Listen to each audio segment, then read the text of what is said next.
menyatu dalam kesatuan nama dan zat.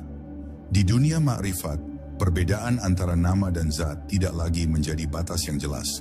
Sebab bagi mereka yang telah menapaki jalan hakikat, nama Allah bukan sekadar label atau sebutan, melainkan kesatuan yang tak terpisahkan dengan zatnya sendiri. Pada titik ini, perjalanan panjang mengenal namanya berakhir pada pemahaman bahwa nama dan zat adalah satu realitas yang sama, dua sisi dari satu kesatuan yang tak terpecahkan. Ini adalah makam yang sangat tinggi dan sulit dijangkau oleh akal manusia biasa. Sebagian orang mungkin bertanya, bagaimana mungkin nama yang berupa bunyi atau tulisan bisa menyatu dengan zat yang maha gaib dan tak berwujud? Jawabannya terletak pada pemahaman bahwa namanya adalah manifestasi dari zatnya dalam bentuk yang bisa dikenali oleh manusia. Ketika jiwa benar-benar terbuka dan bersih, ia bisa melihat bahwa nama dan zat itu bukan dua hal yang berbeda, melainkan cermin dan pantulan yang saling mengisi. Pada level ini, para wali dan kekasih Tuhan tidak lagi merasakan jarak antara mereka dan Tuhan. Nama Allah tidak hanya disebut, tetapi hidup dalam setiap sel, nafas, dan pikiran mereka. Mereka menjadi satu dengan nama itu, dan nama itu menjadi bagian dari keberadaan mereka. Inilah maqam fana fi Allah, lebur dalam nama dan zat, di mana hilangnya keakuan membawa kepada kesatuan yang penuh dan abadi. Namun pengalaman ini bukan untuk dikejar secara nafsu atau keinginan duniawi. Justru sebaliknya, ia datang hanya pada jiwa yang benar-benar pasrah dan rela melepaskan segala ikatan.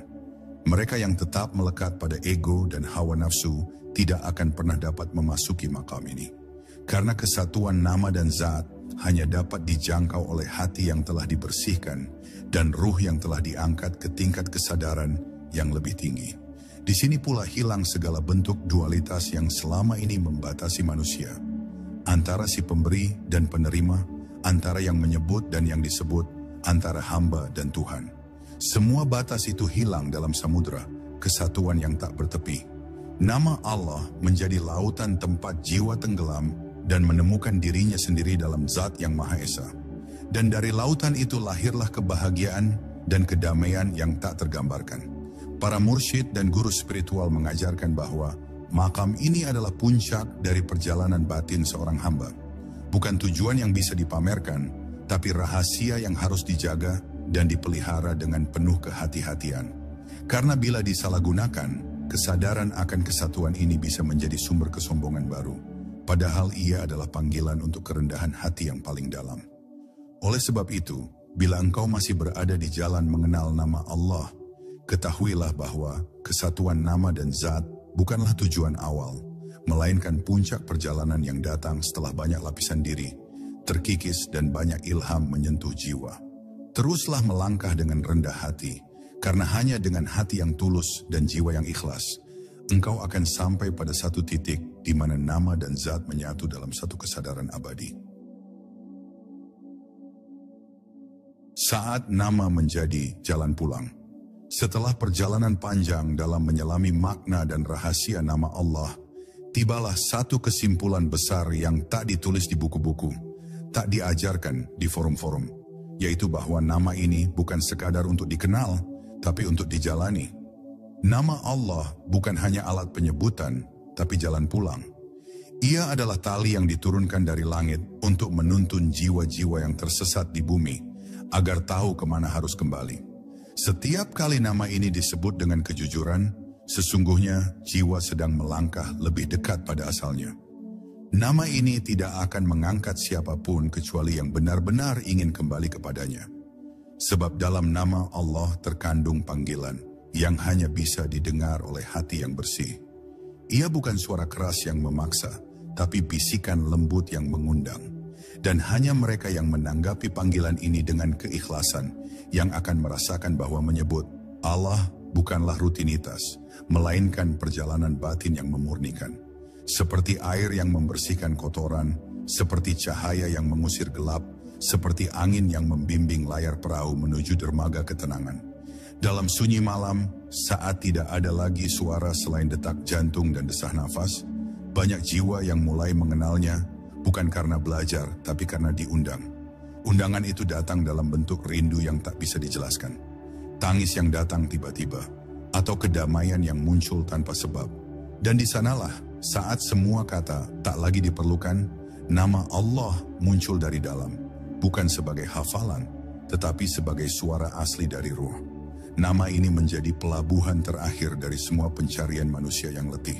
Para pencari yang sejati tahu bahwa sebanyak apapun pengetahuan, sebanyak apapun ibadah, jika belum mengenal dan menyatu dengan namanya, maka jiwa akan selalu merasa belum selesai.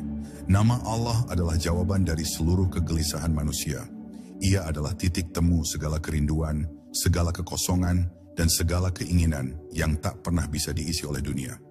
Nama ini adalah rahmat yang diturunkan dalam bentuk paling lembut, agar manusia bisa merasakan sentuhannya, bahkan dalam keadaan paling sunyi sekalipun. Nama ini juga akan menjadi teman terakhir yang tinggal saat semua hal telah pergi. Ketika tubuh sudah tak mampu bergerak, ketika dunia telah melepas genggamannya, dan tak ada lagi suara yang bisa didengar, nama Allah akan menjadi suara terakhir yang bertahan dalam dada, menyambut ruh dengan kasih sayang yang tak bisa digambarkan. Di detik-detik itu, manusia akan sadar bahwa selama ini, semua langkah yang ia tempuh, semua jalan yang ia pilih, sebenarnya sedang menuju satu titik yang sama. Kembali pada Dia yang namanya telah ia sebut-sebut sepanjang hidupnya. Maka jangan remehkan satupun penyebutan nama ini. Sebab bisa jadi, satu kali sebutan dengan rasa yang jujur lebih berharga daripada ribuan kata yang kosong. Bisa jadi nama Allah yang engkau ucapkan saat engkau hancur, saat engkau bingung, atau saat engkau kehilangan arah, menjadi jembatan yang mengantarkanmu kepada kedamaian yang abadi. Dan bisa jadi, nama ini yang keluar dari bibirmu dalam tangis malam yang sunyi, telah dicatat sebagai panggilan pulang oleh langit. Wahai jiwa-jiwa yang sedang mencari, engkau tidak perlu mendaki gunung yang tinggi, atau menyelami samudera yang dalam, atau menempuh ribuan kitab untuk menemukan Tuhanmu. Cukup sebut namanya, dengan hati yang lapang, dengan jiwa yang rindu, dan biarkan nama itu tumbuh menjadi cahaya dalam batinmu. Karena nama Allah bukan sekadar panggilan, ia adalah pintu, jalan, dan tujuan. Ia adalah asal mula keberadaanmu, dan tempat kembali yang paling sunyi, namun paling damai. Maka pulanglah dengan menyebut namanya, dan biarkan dirimu larut dalam zikir yang tak bertepi, sebab itulah hakikat hidupmu. Kembali menyatu dengannya dalam nama yang tak pernah mati, Allah.